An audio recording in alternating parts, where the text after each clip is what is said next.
Welcome, Yolanda. I'm so happy you could make it today. Do you want to say a few words about, who you are, your title, what you do? Thank you, Marina. Great to be here. I'm Jolanda Grob. I'm the Group Chief People Officer of Zurich Insurance. We're a global insurance company, 65,000 people around the globe. We're here at the VEF very often, as this is a great place, kind of to have communications, to think together how we can tackle some of the big issues that we have for actual insurance is very, very critical. And so it's a privilege to be here. Thank you so much, Marina. Thank you for being here. Thank you. And so, like I said, the CHRO Spotlight is all about, I want to dive a little bit into the evolving role of CHROs, but also you sit in a really particular place and you see a lot of things about how things work at the top. And so I'm curious, from where you sit, what can leadership teams and CEOs, what are your observations about the level of responsibility, about the influence that leaders generally carry at the top? And what do you feel like it's missing today? So I think, as you said in the beginning, I couldn't have put it better. For me, leadership is truly a privilege and a responsibility.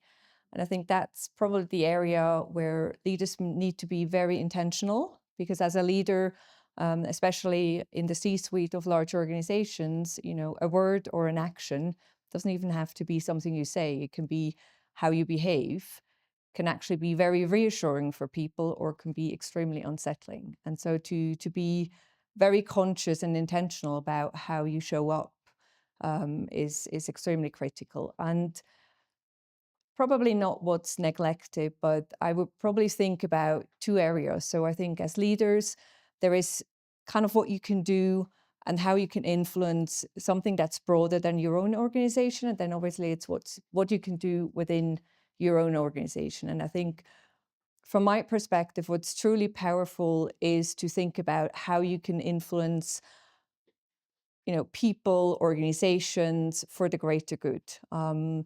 And I think that's the privilege we have. And that's also the original thought of the WEF, right?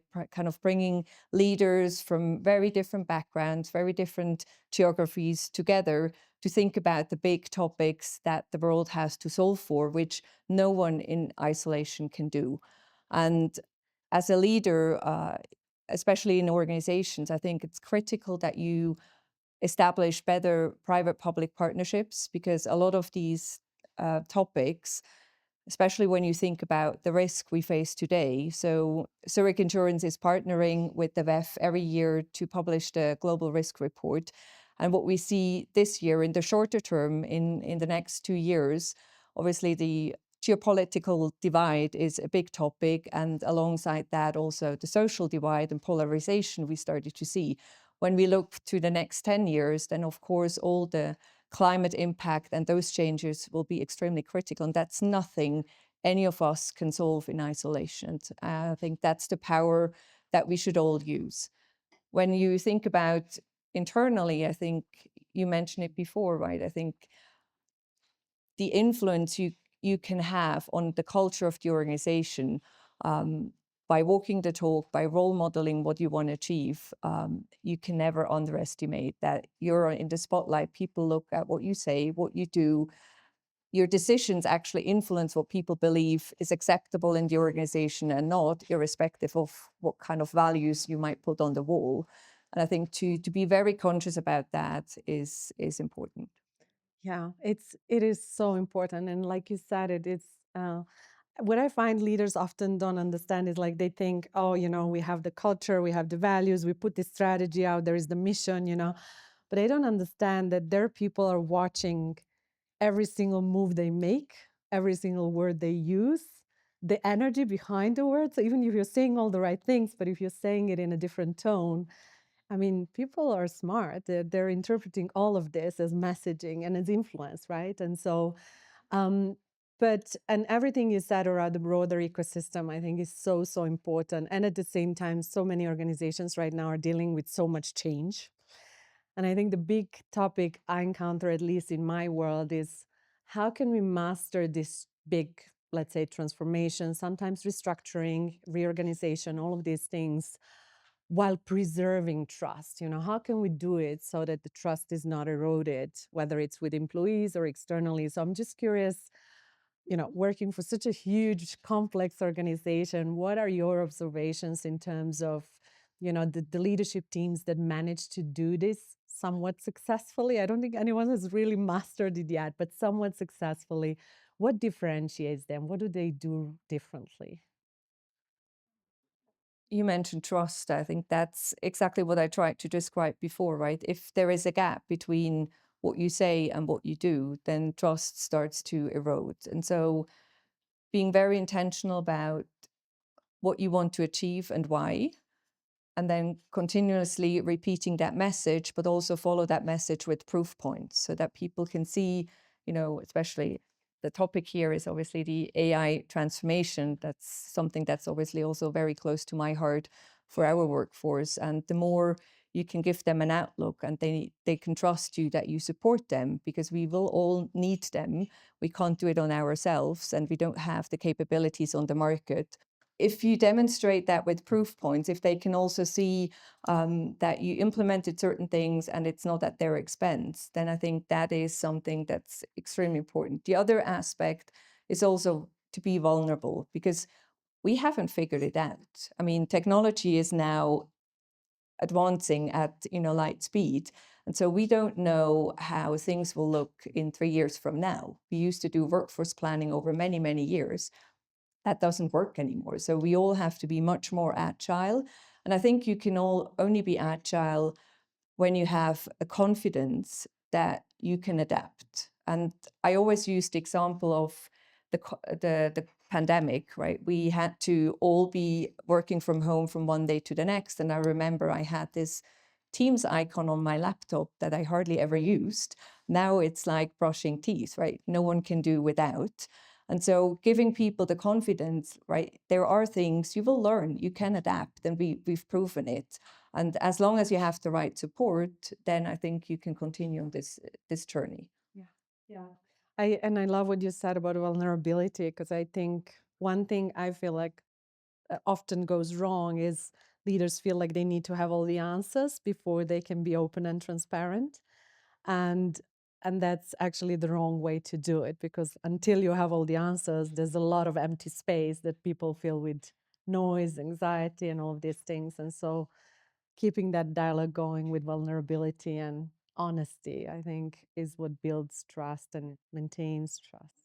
And also I think including people in this journey. So to empower them, to give them tools, especially on technology. There are so many ways in terms of hackathon. I Yeah. learned about prompt parties now that the other organizations are doing. So there are so many ways in a playful manner that you can bring people along on the journey so that they feel I can also influence, I can do things. We do a lot of sharing sessions between teams so that they see it's actually my colleague next to me who helped develop something, even though they're not the tech specialist. So to make it much more um, tangible and achievable.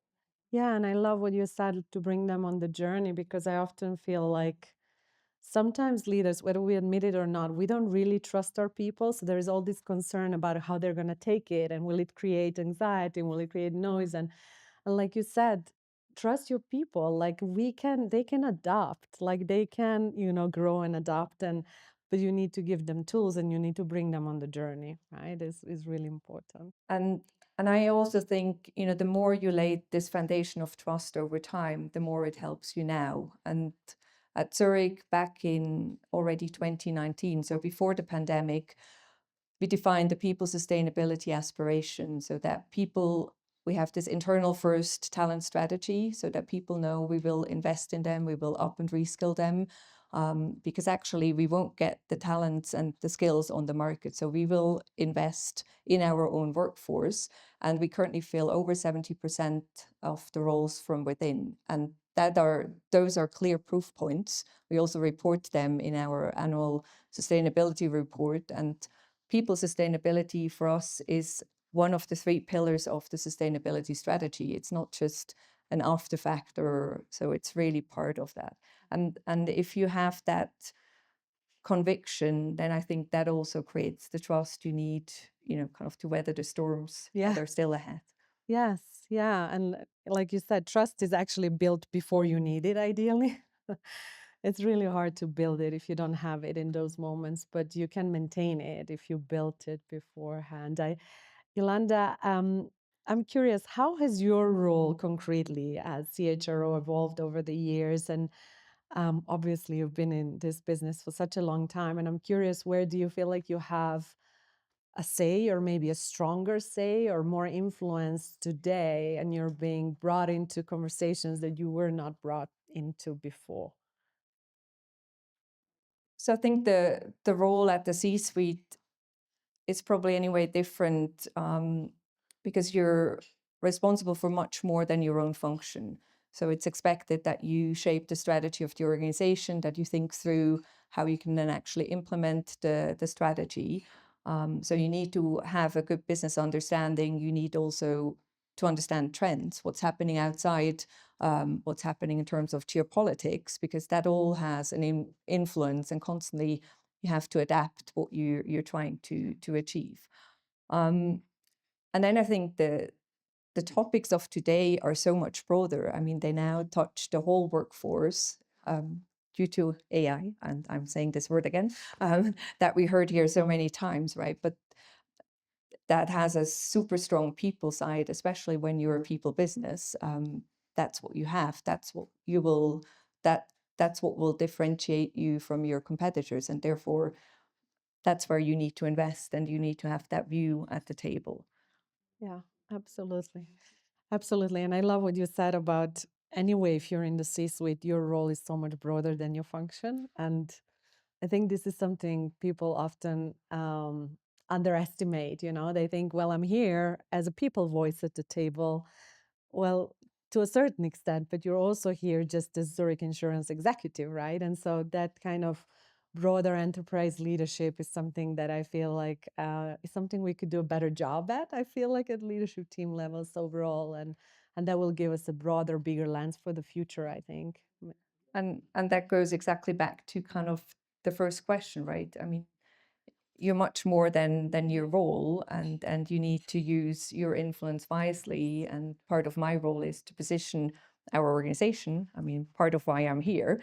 It's not for myself, so it's truly, kind of for the greater good of the organization, and also what you can influence with that. So I was also invited at a session with the U.S. ambassador to Switzerland 2 days ago at the Switzerland House, because we all have achieved things that others can learn from. And so 10 years ago, we exported the apprenticeship program to our US business, and which has now grown and built a network operating out of multiple states, and we're ambassador for the Department of Labor. So I mean, if you, and that's particularly relevant now in today, because we talk a lot about youth unemployment due to technology, and we all need to think, together about what are different ways that we can support other countries where maybe certain things don't work quite as they would in other countries, support with ideas and kind of bring that collective knowledge together to advance things. Yolanda, thank you so much. I know you need to go, but before you do, tell me, what inspires you to do what you do? I just love people. So I'm a psychologist by training. I've always been fascinated by, how people learn, how they interact with each other, the team dynamics, and the sheer power of what people together can achieve. And that's why I'm so passionate about what I do. Thank you so much, Yolanda, for this today. Thank you. Thank you for having me, and enjoy the rest of the Davos. Thank you. Thank you. It's great. Yeah, happy to be here. Thank you. Thank you so much for coming.